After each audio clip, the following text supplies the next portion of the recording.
السلام علیکم ورحمۃ اللہ تعالی وبرکاتہ۔ ناظرین، جیسا کہ آپ لوگ کو معلوم ہوگا کہ ہم نے سید امین القادری صاحب کا بیان آپ لوگوں کو سنایا تھا، مگر وہ بیان ہم اور آپ ادھورا ہی سنا تھا جو پارٹ 1 میں ہم اور آپ سنے تھے۔ آئیے ہم اور آپ پارٹ 2 میں سید امین القادری صاحب کا پورا بیان سنتے ہیں، جو نماز کے متعلق انہوں نے کیا کہا تھا۔ آئیے پارٹ 2 میں پورا بیان سنتے ہیں۔ اگر آپ مصطفیٰ چینل پر نئے ہو تو چینل کو ضرور سبسکرائب کر لیجئے گا، اپنے دوستوں تک زیادہ سے زیادہ اس ویڈیو کو شیئر کر دیجئے۔ آئیے سنتے ہیں۔ اپنا سارا کام چھوڑ کر مسجدوں کی طرف کشا چلے جاتے تھے۔ اللہ کے رسول صلی اللہ علیہ وآلہ وسلم نے حضرت سیدنا ابو ہریرہ سے کہا، ابو ہریرہ، کسی بے نمازی کی صحبت میں مت بیٹھا کر۔ اللہ اکبر۔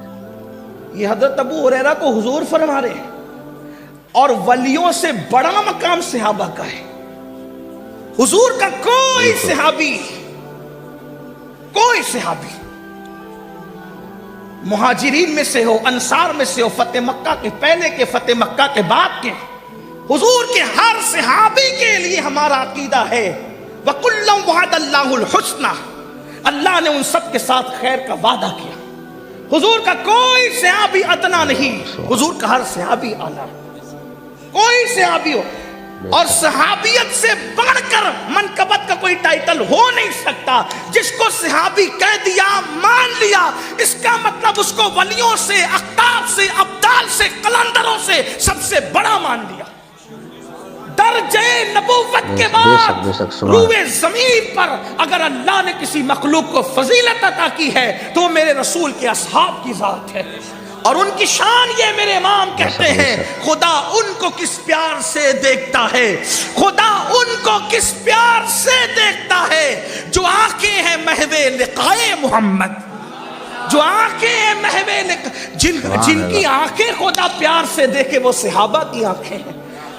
اب میرے آقا انہی اصحاب میں سے سب سے زیادہ کثرت سے روایت کرنے والے سیدنا ابو ہریرہ سے کہتے ہیں، ابو ہریرہ، ہو سکے تو کبھی بے نمازی کے قریب اس کی صحبت میں مت بیٹھنا، اس لیے کہ بے نمازی جہاں ہوتا ہے آسمان سے اس پر لعنت برستی۔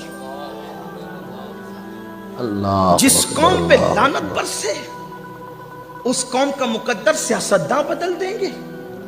جس قوم پہ لعنت برسے ایجوکیشن کی ڈگریاں اس قوم کا مقدر بدل دے گی۔ جس قوم پہ لعنت برسے جلسے اور کانفرنس کے نعرے اس کی قسمت بدل دیں گے۔ نہیں، یہ ہرگز نہیں ہو سکتا۔ ہر ڈگری سے پہلے، ہر کانفرنس سے پہلے، ہر نعرے سے پہلے، ہر بات سے پہلے مسلمانوں کو اللہ کے گھر کی طرف آنا ہوگا۔ کل بھی ہمارے مسائل کا حل خدا کے گھر پر تھے، خدا کی چوکھٹ پر تھے، خدا کی بارگاہ میں تھے، اور آج بھی خدا ہی کے دربار سے ہمارے ہر مسئلے کا حل ہوگا۔ اور مسلمانوں یاد رکھنا، اگر تم سب جگہ گئے تو در در کی ٹھوکریں کھاؤ گے، لیکن مسئلے کا حل نہیں ہوگا۔ ذلت مقدر بن جائے گی، ذلت کی وادیوں میں بھٹکتے رہو گے، جرائم کے دلدل میں ڈوبے رہو گے، نہ کوئی بچا سکتا ہے نہ کوئی بچا سکے گا۔ اگر اپنے مسائل کا حل چاہتے ہو، خدا کے گھر کو آباد کرو، خدا کے گھر کو ویران مت کرو۔ اور اگر آپ نہیں چاہتے، اللہ اکبر، آپ یہ چاہتے کہ اللہ آپ کا گھر ویران ہونے سے بچا لے، تو خدا کے گھر کو سجدوں سے آباد کرو، کیونکہ فرمایا گیا جب لوگ مسجدیں تعمیر کرتے ہیں اور مسجد میں نماز پڑھنے نہیں آتے تو رات کی تاریکی میں مسجد اللہ کی بارگاہ میں عرض کرتی ہے، مولا جس نے مجھے ویران کر دیا تو ان کے گھروں کو ویران کر دے۔ اب آپ سے پوچھنا چاہتا ہوں، مسجد جس قوم کی ویرانی، مسجد جس قوم کی تباہی، مسجد جس قوم کی بربادی کی دعا کرے، وہ قوم کیسے آباد ہوگی؟ اس لیے میرے آقا کا فرمان دل پہ لکھ لو اور یاد رکھنا۔ پھر کہتا ہوں نماز کا عنوان نہیں، لیکن بات آئی تو عرض کرتا ہوں، مرتے وقت جتنی تکلیف بے نمازی کو ہوتی ہے اتنی کسی کو نہیں ہوتی۔ مرنے والا جب بے نمازی مرتا ہے تو اللہ کے حبیب غیب نبی صلی اللہ علیہ وآلہ وسلم فرماتے ہیں، بے نمازی پر اللہ اتنی پیاس مسلط کرتا، اتنی پیاس کہ اگر 7 سمندروں کا پانی بھی اس کے منہ میں انڈیل دیا جائے تو دنیا کی کوئی طاقت اس کی پیاس نہیں بجھا سکتی. کروڑ پتی بننے کی تو بڑی فکر کی نا, ایک دکان سے 4 دکان کرنے کی تو بڑی فکر کی نا, اپنے بچوں کو اپنے مستقبل کو سنوارنے کی بڑی فکر کی. اچھی بات ہے, مبارک کو میں منع نہیں کرتا, لیکن اپنا بھی تو مستقبل سوچو. ایک دن موت ہے, موت کا شکنجہ ہے, موت کا وہ خوفناک شکنجہ. موت نے کبھی کسی کو نہیں دیکھا, نہ موت تمہارا قبیلہ دیکھے گی, نہ موت تمہارا علاقہ دیکھے گی, نہ موت تمہاری صورت دیکھے گی, نہ موت تمہاری ڈگری دیکھے گی.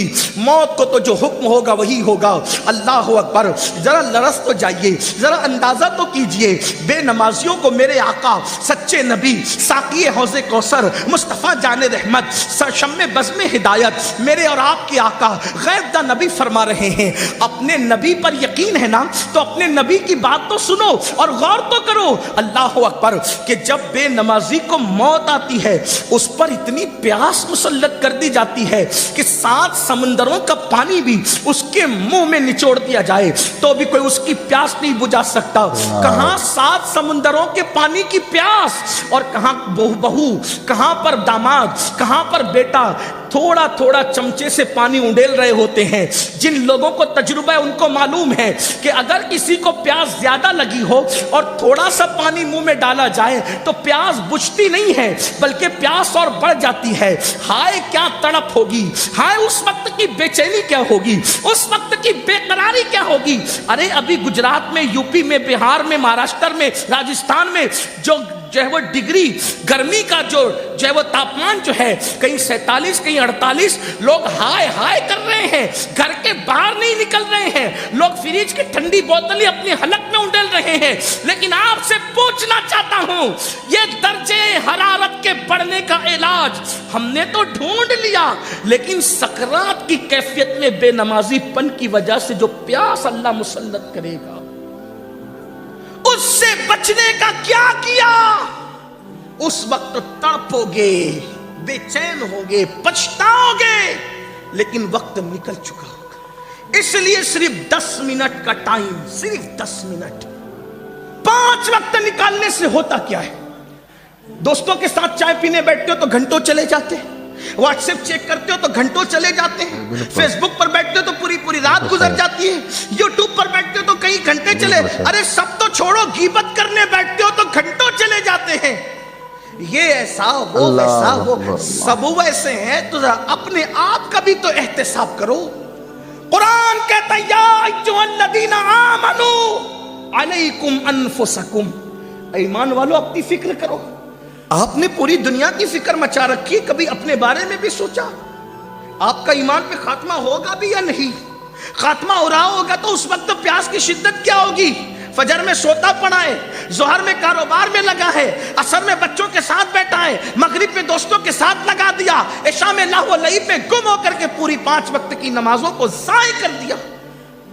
آؤ آج اس جشن شادی کے موقع پر یہ دل میں عہد کر لو کہ سردی ہو, گرمی, بارش ہو, موسم کوئی ہو, کسی کی میت ہو یا کسی کی شادی ہو, کبھی نماز نہیں چھوٹنے دیں گے, کبھی نماز نہیں چھوٹنے دیں گے. مرتے وقت سب سے زیادہ تکلیف بے نمازی کو ہوتی ہے, اور قبر میں عذاب سب سے زیادہ کسی کو ہوتا ہے تو بے نمازی کو ہوتا ہے سب سے زیادہ عذاب. اور ہمارے اندر طاقت نہیں. ہال کی گرمی سے لوگ اس وقت بے حال ہے, حالانکہ پنکھے چل رہے ہیں, ہوا بھی آ رہی ہے, کچھ علاقہ کھلا بھی ہے. آپ سے پوچھتا ہوں, صرف تھوڑا غور کرو, اتنا لمبا چوڑا حال بنا ہوا ہے, اس گرمی نے ہمیں بے حال کر رکھا ہے. وہ 2 گز زمین کی جو قبر ہے, اوپر مٹی, نیچے مٹی, دائیں مٹی, بائیں مٹی, آگے مٹی, پیچھے مٹی, مٹی ہی مٹی, نہ تکیا, نہ بستر, نہ چادر.